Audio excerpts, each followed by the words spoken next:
어, 친구들과 오토바이를 훔쳐 타고 달아났다는 혐의로 구속된 한 소녀가 있었습니다. 이 소녀가 이제 방청석에서 홀 어머니가 지켜보는 가운데 판결을 기다리고 있습니다. 조용한 법정 안에 이 중년의 여성 판사분이 들어오시죠. 그리고 이제 잔뜩 어깨를 움츠리고 있는 이 소녀를 향해서 이렇게 이야기합니다. 자리에서 일어나서 나를 따라서 한번 해봐라. 내가 하는 말을 너 그대로 한번 외쳐봐라. 이렇게 요청합니다. 그리고 이런 말을 시킵니다. 나는 이 세상에서 가장 멋있게 생겼다. 전혀 예상치 못했던 이 재판장의 요구에 이 소녀가 당황하죠. 머뭇거립니다. 그러다가 조그맣게 따라하기 시작합니다. 나는 이 세상에서 이렇게 따라합니다. 그래서 재판장이 다시 얘기합니다. 더 큰 소리로 나를 따라하라고 그렇게 말하면서 이렇게 얘기합니다. 나는 이 세상이 두렵지 않다. 이 세상은 나 혼자가 아니다. 나는 무엇이든지 할 수 있다. 이렇게 외치라고 요청을 하죠. 조금 더 큰 소리로 이 말을 따라하던 소녀는 이 세상은 나 혼자가 아니다. 이 말을 하다가 참았던 울음을 터뜨리고 맙니다. 사실 이 소녀는 이미 14건의 이 절도, 폭행 이런 범죄를 저질러서 재판에 법정에 섰던 적이 있습니다. 그러니까 이번에 다시 섰기 때문에 이번에는 정말 무거운 형벌을 피할 수 없게 된 그런 형편이었습니다. 근데 이 판사가 이 소녀에게 이렇게 외치는 말을 따라하는 것으로 처벌을 대신합니다. 판사가 이런 판결을 내린 이유는 이 소녀가 얼마 전까지만 해도 어려운 과정 환경에도 불구하고 반에서 상위권의 성적을 유지하면서 간호사를 꿈꾸던 그런 발랄한 학생이었다는 데 있습니다. 어느 날 귀가길에 남학생 여러 명에게 끌려가서 집단 폭행을 당하고 삶이 송두리째 바뀌었습니다. 그 후유증으로 이 소녀는 병원 치료를 받았고요. 그 충격으로 홀 어머니는 이 몸이 마비되는 그런 이 병을 얻기까지 했고요. 이 소녀는 결국 학교를 겉돌다가 이제 비행 청소년들과 어울리게 되고 범죄를 저지르기 시작했던 거죠. 그래서 지금 이 자리까지 오게 된 겁니다. 그래서 판사가 이렇게 얘기합니다. 함께 재판을 지켜보고 있던 사람들에게 이런 말을 이어갑니다. 이 소녀는 지금 가해자로 재판에 왔습니다. 그런데 이렇게 삶이 망가진 이유를 알면 누가 이 소녀에게 가해자라고 말할 수 있겠습니까? 이 아이의 잘못에 책임이 있다면 그것은 여기 앉아 있는 우리 자신일 겁니다. 이 소녀가 다시 이 세상을 긍정적으로 살아갈 수 있는 유일한 방법은 잃어버린 자존심을 우리가 찾아줘야 됩니다. 이렇게 이야기를 하죠. 그리고 소녀를 앞으로 불러 세웁니다. 앞에 이렇게 법대, 여러분 법정 가보셨나요? 법정에 보면 이렇게 앞에 법대가 있어요. 법대 앞에 세운 다음에 이렇게 이야기합니다. 이 세상에서 누가 가장 중요할까? 그건 바로 너야. 이 사실만 네가 잊지 않는다면 네가 이 세상에서 가장 중요한, 가장 소중한 사람이야. 그러면서 두 손을 쭉 뻗어서 이 소녀의 손을 잡아줍니다. 마음 같아서는 내가 꼭 안아주고 싶은데 너와 나 사이에 이 법대가 있어서 이렇게밖에 할 수 없어. 미안하구나. 이렇게 이야기합니다. 이 사건은 이 좋은 생각이라는 잡지에 실린 사건인데요. 2013년 4월에 서울에 있는 가정법원에서 실제로 있었던 사건입니다. 김기옥이라는 이 부장판사가 16세의 소녀에게 내렸던 판결의 내용을 가지고 기록한 기사였습니다. 사람을 견딜 수 없게 힘들게 만드는 것은 혼자라는 생각이죠. 내 옆에 아무도 없다라는 절망감입니다. 특별히 고난의 현실 앞에 아무도 함께하는 이가 없을 때, 내가 정말 힘들고 어려운데, 내가 정말 괴롭고 근심 가운데 있는데, 그런데 아무도 내 옆에 없다. 사실 그것은 그 힘든 상황보다 아무도 내 옆에 없다는 그 사실이 훨씬 더 힘들고 어려운 마음을 가지게 한다는 거죠.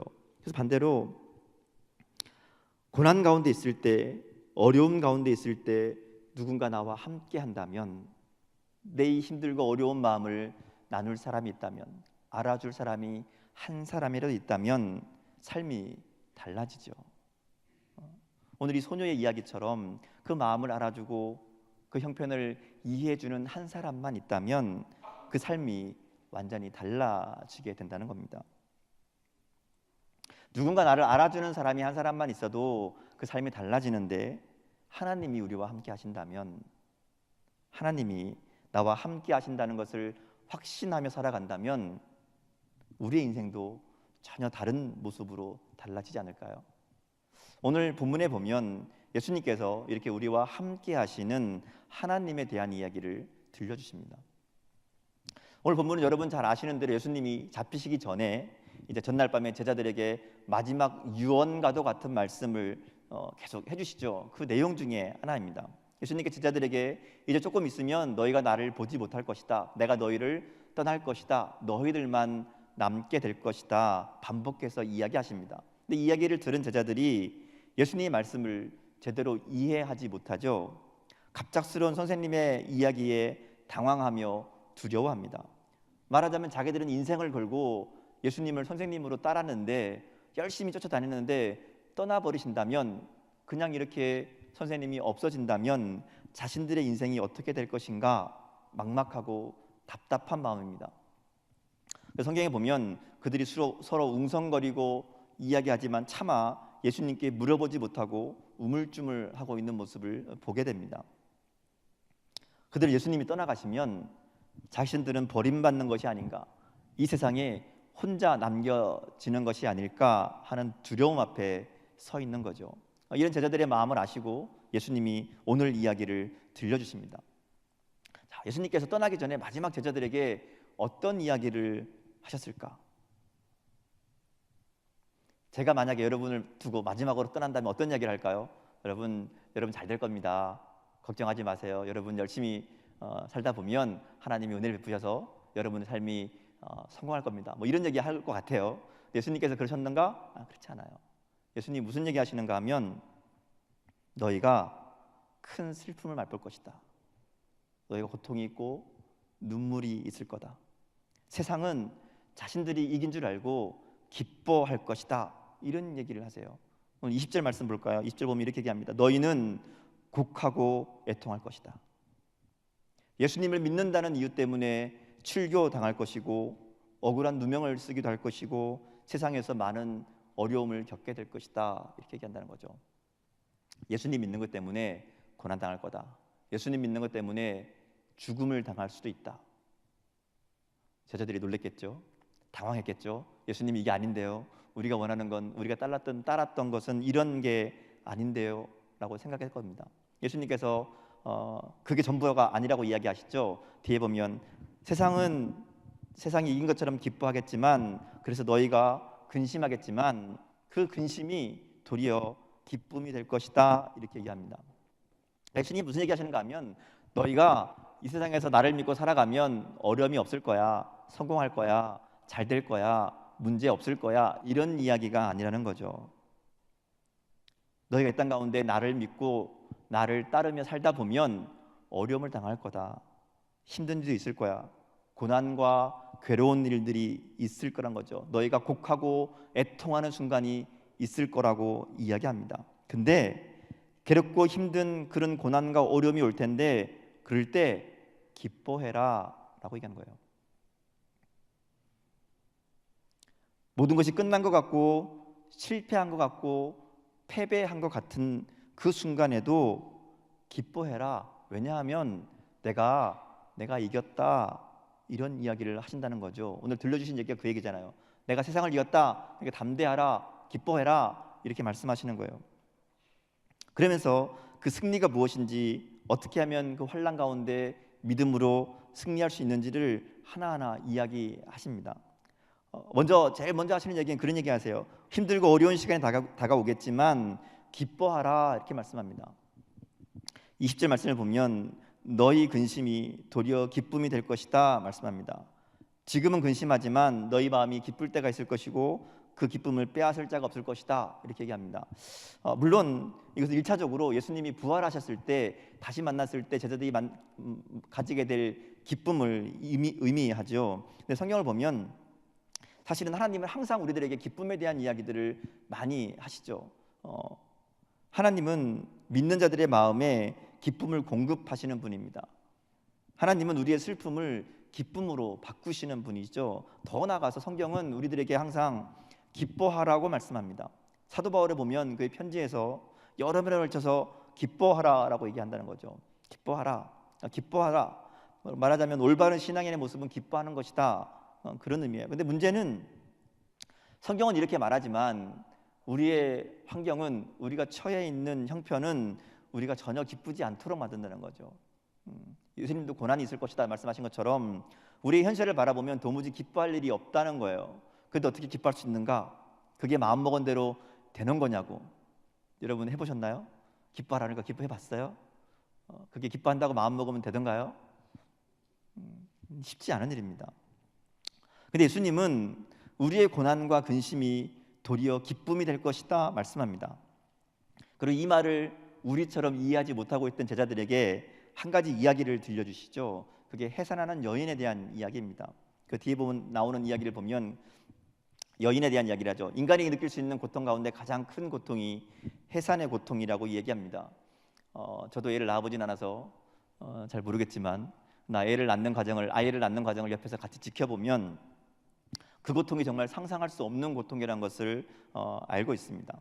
근데 놀라운 것은 모든 어머니들이 그 고통을 참으며 아이를 낳는다는 거죠. 처음에는 몰라서 낳았다고 치더라도요, 한 번 낳아보면 알잖아요. 근데 한 번 낳은 엄마들이 이거 힘드니까 도저히 못하겠다 하고 절대로 둘째를 가지지 않는 부모님은, 엄마는 없죠.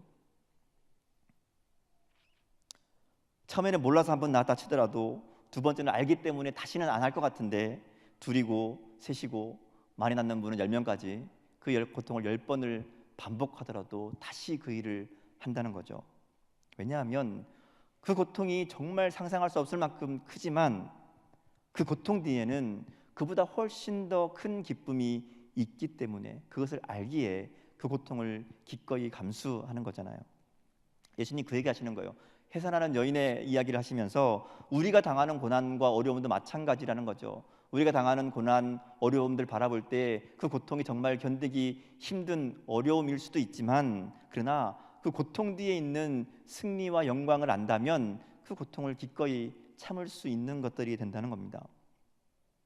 임신 사실을 알게 된 산모가 해산의 고통을 생각하며 근심하는 게 아니라 오히려 출산의 기쁨을 생각하며 기대하듯이, 오늘 우리가 믿음으로 살아갈 때 당하는 고난들을 통해 그것 때문에 근심하고 두려워할 것이 아니라 우리가 믿음으로 살아감으로 얻게 될 하늘나라의 영광을 바라보며 그 고난들을, 어려움들을 기쁨으로 바라볼 수 있게 된다는 겁니다.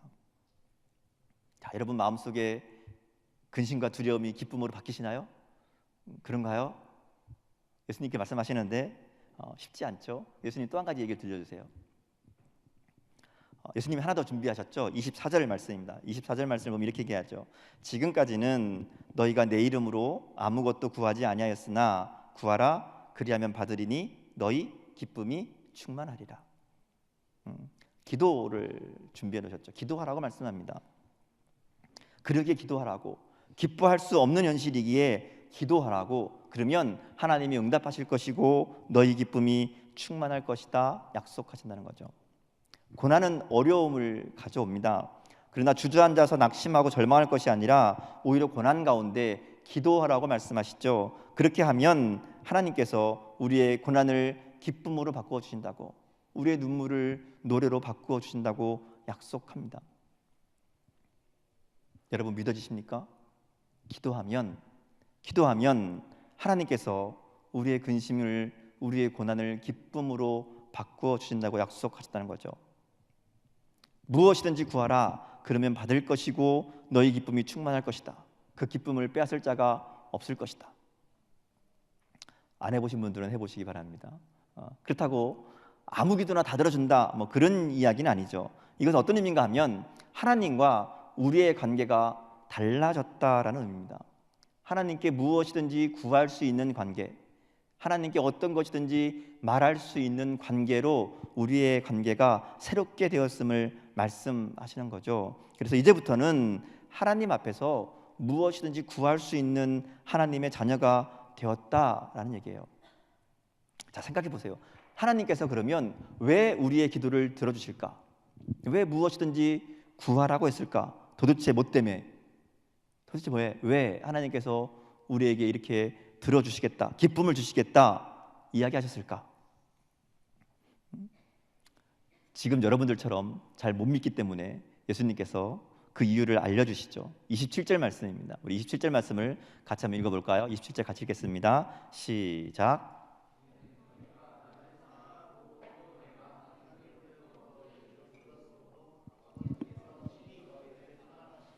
아멘. 예수님은 그게 하나님의 사랑 때문이라고 얘기합니다. 하나님이 친히 너희를 사랑하셨기 때문에 너희를 고난 가운데, 근심 가운데 그냥 두지 않으신다는 거죠. 중요한 것은 하나님의 사랑이라는 겁니다. 하나님의 사랑이 우리를 세상에서 승리하게 만들죠.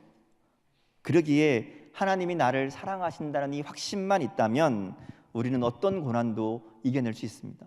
하나님이 나를 사랑하신다는 이 확신만 우리가 잊어버리지 않는다면, 나는 하나님께 사랑받는 존재라는 이 사실만 우리가 기억한다면 우리에게 다가오는 고난 가운데 우리는 기뻐할 수 있게 된다는 거죠.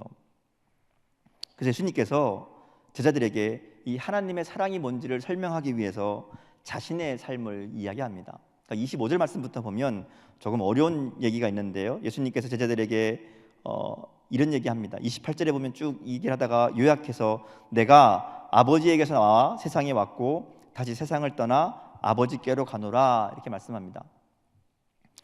이 말씀은 이 예수님의 이 생애를 아주 한마디로 딱 요약한 거죠. 아버지께로 나와서, 이 말은 그 성육신이죠. 세상에 왔고 세상에서 있었던 십자가와 공생의 사건을 이야기합니다. 세상을 떠나 아버지께로 가노라, 그는 부활과 승천이죠. 이제 다 알 수 있는 내용입니다. 근데 이 사실만 보면, 이 말씀만 보면 사실 어렵습니다.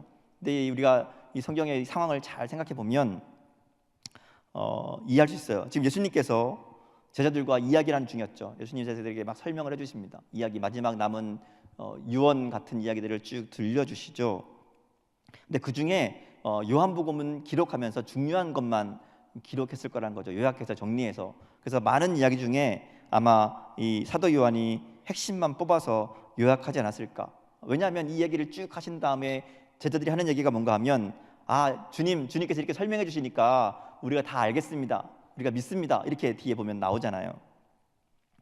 그러니까 예수님께서 여러 가지를 이야기해 주셨던 거죠. 그리고 그것을 정리해서 요한복음이 기록한 것이고 그 내용을 통해서 제자들이 이야기하는 거죠. 물론 제자들이 제대로 이해한 게 아니죠. 여러분 알다시피 곧 이 제자들은 어려움이 닥치니까 다 흩어져 버립니다. 도망가 버리죠. 그럼에도 불구하고 이 상황을 보면서 예수님께서 제자들에게 많은 설명들을 해주셨겠구나라는 것을 알 수 있죠. 그리고 그 설명의 내용은, 말하자면 핵심은 간단합니다. 이런 거죠. 봐라, 나를 보고 하나님의 사랑이 어떤 것인지를 너희들이 깨달아라. 하나님께서 너희를 사랑하셔서 나를 이 땅에, 하나님의 본체지만 하나님이지만 이 땅에 오게 하셨고 너희들과 함께하게 하셨고 또 십자가를 지게 하셨고 이제 부활하고 승천하게 하실 것이다. 나를 봐라. 이것이 바로 하나님께서 너희를 사랑하신다는 분명한 증거다. 내가 갈보리 십자가에서 피를 흘리는 이유는 하나님이 너희를 사랑하시기 때문이다. 이런 이야기를 하셨을 거란 거죠. 이제 곧 예수님의 고난 앞에서 뿔뿔이 흩어지게 될 그들의 형편을 아시고 마지막 당부를 들려주시는 겁니다. 그래서 비록 아무리 힘들고 어려워도, 실패의 자리에 있다 할지라도, 더 이상 아무런 희망이 보이지 않는 현실이더라도 하나님이 그들을 사랑하신다는 것을 잊지 말아라, 이 얘기를 하시는 거예요. 그리고 예수님도 바로 이런 확신으로 승리하셨음을 분명히 보여줍니다. 32절을 보세요. 32절에 보면 제자들이 다 떠나고 예수님을 홀로 둘 때가 올 것이다 말씀합니다. 그렇죠. 사랑하는 제자가 예수님을 팔아넘깁니다. 가장 믿었던 제자는 예수님을 사람들 앞에서 부인하고 저주하죠. 모두에게 버림받고 혼자 십자가를 지실 것을 알고 계셨습니다. 그럼에도 불구하고 예수님 뭐라고 하시는가 하면 나는 혼자가 아니다, 그렇게 말씀하시죠. 그러나 내가 혼자 있는 것이 아니라 아버지께서 나와 함께 계시느니라. 그러니까 예수님도 이 믿음으로 십자가를 지신 거예요. 내 혼자가 아니라 하나님이 나와 함께 하신다. 이 확신으로 십자가의 고난을 이겨내시는 것을 보여주신다는 거죠. 나는 혼자가 아니다, 그러니 너희도 혼자가 아니다. 우리는 하나님의 사랑을 우리 기준에서 많이 생각합니다. 그래서 내가 헌신하고 내가 열심히 봉사하고 내가 신앙생활 잘하면 하나님 나를 사랑하실 거고, 반대로 내가 죄를 짓고 좀 열심히 신앙생활 안 하고 교회를 띄엄띄엄 나오고 그러면 하나님 나를 사랑하지 않으실지도 몰라 라고 생각한다는 거죠. 근데 하나님께서 우리를 사랑하시는 근거는 우리의 행위가 아니죠. 예수님이 십자가 때문에 우리를 사랑하시는 겁니다. 주님은 앞으로 다가올 고난과 어려움 가운데 근심하고 두려워하는 제자들에게 너희는 혼자가 아니라고, 하나님이 나와 함께 하시듯이 너희와도 함께 하실 것이라고 약속합니다. 그러니까 고난 가운데도 슬픔 가운데도 근심하지 말고 기뻐하라고, 하나님께 기도하며 하나님이 주시는 기쁨을 누리며 살라고 말씀하시죠. 나와 함께 하시는 하나님을 기억하고 하나님이 주시는 평안을 누리며 살라고 말씀하십니다. 이번 한 주간 우린 고난 주간으로 보내죠. 예수님의 십자가, 예수님의 고난 묵상하면서 우리가 한 주간 보냅니다. 우리가 이번 한 주간 동안 꼭 기억할 것은 십자가가 우리를 향한 하나님의 사랑이라는 겁니다. 나를 사랑하시는 하나님의 사랑, 그리고 우리와 함께 하심을 보여주는 사건이 바로 십자가라는 것이죠. 주님은 오늘 저와 여러분에게 이렇게 말씀합니다. 너는 혼자가 아니야. 아버지가 나와 함께 하셨듯 너희와도 함께 하실 거야. 그러니까 힘을 내. 너희에게 어려움이 있겠지만, 힘든 시간이 있겠지만, 말할 수 없는 두려움과 근심의 시간들이 있을 수 있지만, 그러나 걱정하지 마. 용기를 내. 하나님이 너를 사랑하셔. 하나님이 너와 함께 하셔. 너는 혼자가 아니야. 주님의 이 음성을 좀 우리가 들었으면 좋겠습니다. 이번 한 주간 우리 예수님 십자가 고난 묵상하면서 나를 향한 그 하나님의 사랑, 나와 함께 하시는 그 주님을 경험하는 그런 이번 한 주간 될 수 있기를 주님 이름으로 축원합니다. 함께 기도하시겠습니다.